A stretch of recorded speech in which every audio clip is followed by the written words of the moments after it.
What if intelligence isn't a gift, but a curse? What if seeing more, understanding deeper, feeling wider, doesn't lead to success or joy, but to isolation, frustration, even despair? Schopenhauer saw something most philosophers avoided, that intelligence comes at a cost. The smarter you are, the harder it becomes to live among those who aren't. The more awake your mind is, the more unbearable the noise of the world becomes. He believed that to be highly intelligent is to live in constant psychological exile, alienated from the games others play and painfully aware of the lies they need to survive. And if you've ever felt like you see too much, think too deeply, or just don't belong in this world of shallow distractions, this might explain why. Schopenhauer didn't romanticize intelligence. He didn't see it as a stairway to success or a shortcut to happiness. To him, the intellect was a double-edged sword, sharp enough to slice through illusion, but often too sharp to hold without pain. In his philosophy, the will is the driving force of life, the blind, irrational urge to survive, reproduce, and conquer. It's this will, he believed, that rules the masses.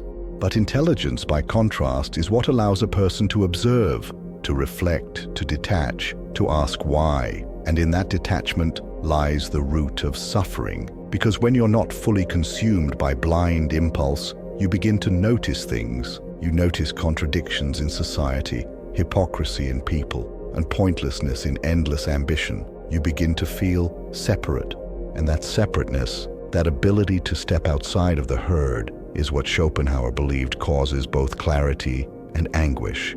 A high degree of intellect tends to make a man unsocial. This isn't arrogance, it's alienation, the kind you don't choose, the kind that chooses you. So what happens when your greatest strength becomes the very thing that isolates you from everyone else? Schopenhauer believed that most people don't think deeply, not because they can't, but because they won't. Deep thinking reveals too much. It dismantles comforting lies. And society, he believed, runs on those lies. That's why those with heightened intellect often feel like outsiders. Not because they're better, but because they're burdened with sight in a world that prefers blindness. This is especially true with regard to relationships. To someone attuned to nuance, contradiction, and underlying motives, the social world can feel like a theater of performance and pretense. Small talk feels unbearable. Groupthink feels oppressive, and the more intelligent you are, not just in IQ, but in awareness, the harder it is to play along. Schopenhauer even wrote that many people prefer noise to silence because silence forces them to think. And for the intelligent person, this avoidance becomes glaring. Conversations begin to feel shallow, social rituals pointless, ambition misguided, so they retreat. They don't hate people. They just feel alone in the presence of many. And slowly, a pattern forms: high intelligence, high sensitivity, low tolerance for superficiality, social withdrawal. Talent hits a target no one else can hit. Genius hits a target no one else can see. But hitting targets no one else can see often means no one even knows you've hit them, and no one's clapping for what they don't understand. You're not cold, you're not arrogant, you're just starving for a kind of depth this world forgot how to offer. Another layer of this curse, according to Schopenhauer, is the mental paralysis that comes with excessive thought. To him, the masses act, the intellectual contemplates, but contemplation can easily become overanalysis. You begin to see every side of an issue, every possible outcome, every hidden motive. And the more possibilities your mind generates, the harder it is to act decisively. This is the curse of meta-consciousness, thinking about thinking. It creates a self-monitoring loop where every decision becomes a burden. Every emotion becomes something to analyze instead of feel. In the name of insight, you lose spontaneity. In the name of control, you lose freedom. And Schopenhauer saw this clearly, especially in how intelligent people often struggle with anxiety, indecision, and chronic dissatisfaction. Because to them, the world never quite fits. Every belief has holes, every truth has exceptions, and even pleasure, when dissected too much, dissolves into emptiness. The more unintelligent a man is, the less mysterious existence seems to him. For the highly intelligent, existence itself becomes a riddle without an answer, and the weight of carrying that riddle alone begins to erode the soul. But there's one consequence of intelligence that Schopenhauer believed was more dangerous than all the rest: the way it turns suffering into identity. Schopenhauer believed that most human suffering isn't physical, it's psychological. And for the highly intelligent, this psychological suffering often stems from something others barely notice: awareness. Not just awareness of facts, but of reality's deepest textures: impermanence, mortality, futility. He argued that the average person avoids these insights through distraction, illusion, and desire, but the intelligent, cursed by their clarity, can't unsee what they've seen. They notice how society glorifies ambition while hiding the emptiness of those who achieve it. They see how relationships are often built on projection, not truth. They see how people build identities from consumption, clout, or conformity, while calling it self-expression. And worst of all, they see their own mind doing the same things, seeking validation, avoiding discomfort, fabricating meaning, and they can't stop it. Schopenhauer was brutally clear on this point. A man can do what he wills, but not will what he wills. In other words, you can choose your actions, but you cannot choose your desires. Your mind is not fully yours, and when you see this clearly, it fractures the illusion of freedom. This is what Schopenhauer called the metaphysical nausea, the gut-turning realization that we're not sovereign individuals, but marionettes of the will, puppets of biology, instincts, and suffering. It's not that the intelligent suffer more, it's that they know why they suffer, and sometimes that makes it worse. You don't want to feel so much, you just want to feel free. But how can you be free when you understand too much to ignore? One of the cruelest effects of high intelligence is being misunderstood, not by accident, but because the world needs to misunderstand you. Schopenhauer believed that society, by nature, resists individuals who disturb its illusions. If you point out what others are trying to ignore, they won't listen. They'll mock you, dismiss you, call you bitter, negative, arrogant. It's not malice, it's survival. Most people need their illusions to function, especially the illusion that everything makes sense and that they are good for following the rules. So when someone comes along with too much awareness, too much honesty, it feels like a threat. The person who writes for fools is always sure of a large audience. The intelligent often find themselves alienated, not because they've failed to connect, but because their signal is too refined for the noise. Imagine trying to speak in poetry, in a room full of sales pitches, trying to whisper truth in a world addicted to volume. Your ideas don't land, your jokes don't translate, and the more you try to be real, the more fake you feel. This misalignment creates a sense of emotional homelessness. You can speak, but you're not heard. You can show up, but you're not seen. And so, many intelligent people end up playing a role just to function, pretending to be normal in order to survive. But inside, they feel like ghosts in their own lives. You don't lack connection. You just live in a world that can't recognize what you are. Schopenhauer was one of the first Western philosophers to articulate a terrifying idea that life may not have a meaning, and the search for meaning might be just another expression of the will, the same blind force that drives animals to survive. This was radical. At a time when most philosophers still clung to religious or rational frameworks of purpose, Schopenhauer said, "Life is a constant process of dying." He saw existence not as a gift, but as a burden we're forced to carry, and intelligence only adds weight to that burden. The smarter you are, the more you seek to understand. But what if there's nothing to understand? What if the pattern isn't there? Schopenhauer believed that the truly intelligent often suffer not from lack of pleasure, but from too much awareness of suffering. And in trying to find meaning, in art, in love, in work, they often end up creating more illusions for themselves. But because they're intelligent, they know it's illusion. So the relief doesn't last, the lie doesn't hold, and they return to that same dark well. What's the point? This is the paradox of the intelligent mind.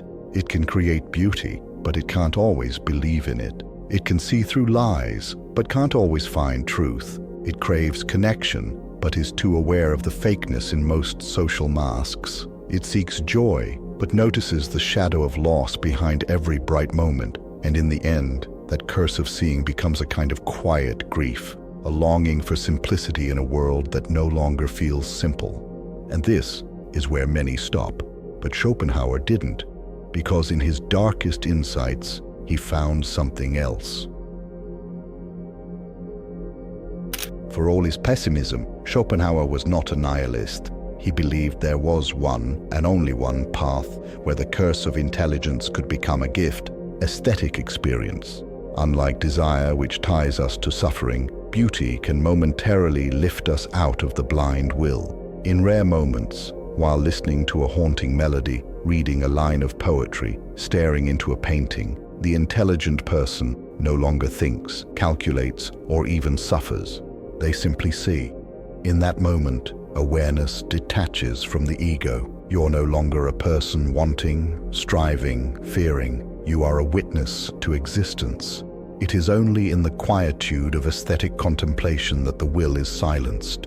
To Schopenhauer, this was not sentimentality. It was metaphysical. Art does not solve the problem of life, but it suspends it. And for the intelligent, who can't easily forget the weight of mortality, meaninglessness, and pretense, that suspension can feel like the only breath of real air they ever get. But the tragedy is this: the more intelligent you are, the more rare those moments become. Because even in the beautiful, your mind keeps working. You analyze the chord progression, you decode the metaphor, you wonder if you're really feeling something or just pretending to, and the moment slips away. Once again, you're back in the cold world, not because you were rejected, but because your own intelligence won't let you stay. So what do you do when the one thing that can save you is the only thing you can't fully feel? For Schopenhauer, the tragedy of intelligence wasn't just internal, it was existential isolation. He famously said, "A man can be himself only so long as he is alone, and if he does not love solitude, he will not love freedom." This was not arrogance, it was clarity. The intelligent don't isolate because they think they're better. They isolate because they don't know how to be real in a world that rewards masks. They say something true and get met with silence. They reveal vulnerability, and it's misunderstood as weakness. They express passion, and others call it too much. So eventually they stop. They retreat into books, into thoughts, into silence, not because they enjoy being lonely, but because it's the only place their soul doesn't feel suffocated. But over time, this survival mechanism becomes a prison. Intelligence needs solitude, but it also needs recognition, resonance, reflection, and without it, the intelligent mind can turn inward too far, spiraling into rumination, self-doubt, and eventually despair. It's a strange paradox. The more depth you have, the harder it is to be shallow enough to belong. And yet without belonging, that depth turns into pain. This is why so many gifted people fall apart, not because they're broken, but because they feel invisible. They are heard, but not understood. They are seen, but not recognized. And so they begin to wonder, is something wrong with me or with the world?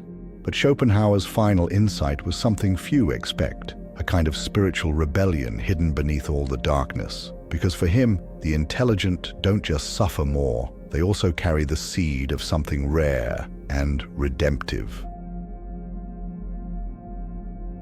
It's tempting to see Schopenhauer as bitter, a pessimist grumbling at the world, but those who read him deeply realize something else. He wasn't angry at the world, he was disappointed in it, because he believed it could be something more, if only people could see. To him, intelligence was not about quick thinking or clever arguments. It was about a rare sensitivity to reality, an ability to feel the pain behind appearances. And this sensitivity, while it brings suffering, also opens the door to wisdom. Wisdom, Schopenhauer believed, is born when the intelligent stop trying to fight the will and instead choose to transcend it. They stop chasing pleasure. They stop craving applause. They stop trying to win in a game that only guarantees more wanting. And in that quiet surrender, something new emerges. Compassion. Compassion is the basis of morality, Schopenhauer wrote. This may sound like a contradiction. How could someone so cynical believe in love? But it's precisely because he knew suffering so intimately that he believed the only sane response to life's tragedy was gentleness, not the blind optimism of those who haven't suffered, but the quiet kindness of those who have suffered and stayed awake. To Schopenhauer, the most intelligent are not just observers, they are the guardians of conscience, not because they preach, but because they feel, and their greatest power lies not in brilliance, but in choosing not to become cruel just because they've seen the worst. Maybe the world needs the quiet ones, not because they shout, but because they refuse to shut down. Schopenhauer never promised a cure. He didn't believe suffering could be erased, only understood. But in his darkest philosophy lies a strange light. When the intelligent person stops trying to escape their nature, when they stop fighting their difference and start using it to see more clearly, a transformation begins. They become not just spectators of life's absurdity, but interpreters. They begin to offer what no one else can: clarity without cruelty, depth without despair, silence that speaks. And even if no one thanks them, even if the world keeps misunderstanding them, they keep watching, they keep thinking, they keep feeling, because for Schopenhauer, that was the only thing left worth doing. And maybe that's the secret. Intelligence doesn't need to conquer the world. It only needs to stay true in a world that keeps trying to make it forget. The person who has become truly intelligent is no longer at war with the world or with themselves. They see through it all, and instead of bitterness, they choose peace. That, Schopenhauer believed, is the final proof of true intelligence. Not brilliance, not domination, but the simple refusal to turn cold. And in that refusal, the curse finally becomes a calling. Imagine seeing everything too clearly. You understand people's motives before they speak. You hear the lies beneath their compliments. You feel the heaviness in someone's silence, even when they smile. This is not intuition. It's not magic. It's what happens when your perception is tuned too finely, and you see through the performance of life. Schopenhauer called this clarity a kind of curse, because once you see the puppet strings, you can't unsee them. You see that success is often built on manipulation, that popularity rewards conformity, not truth, that kindness is often strategy, not sincerity, and perhaps worst of all, you begin to see yourself with the same unrelenting clarity. You see the ego beneath your good intentions, the pettiness behind your disappointments, the vanity that still wants to be loved, even when you claim you don't care. To be truly intelligent, Schopenhauer suggested, is not to feel superior. It's to feel exposed, because you know just how human you still are. So what's left for the intelligent person? Schopenhauer never promised comfort. He didn't believe in utopias or salvation through reason, but he did believe in one final act of strength: to carry the weight of clarity and still live with dignity, to withdraw from the noisy competition, to stop proving, to stop performing, and to seek instead a life of inner truth, not in isolation, but in quiet revolt, by refusing to play the game that turns humans into consumers, masks, machines. He believed the intelligent leave behind a different kind of legacy, not flashy, not loud, not remembered by the many, but remembered by the right few. Those who find their books late at night, those who read their words and feel seen, those who realize, I'm not the only one. In this sense, Schopenhauer's life was not a failure, but a lighthouse, and every intelligent person who walks alone today might still be walking by that same dim light. Because as he showed us, even when the world misunderstands you, you can still understand yourself. And in a world of shallow comfort, that depth is rare power. Now we want to hear from you. Do you relate to this curse? Have you ever felt that your intelligence made life harder, not easier? Let us know in the comments. You're not alone in this.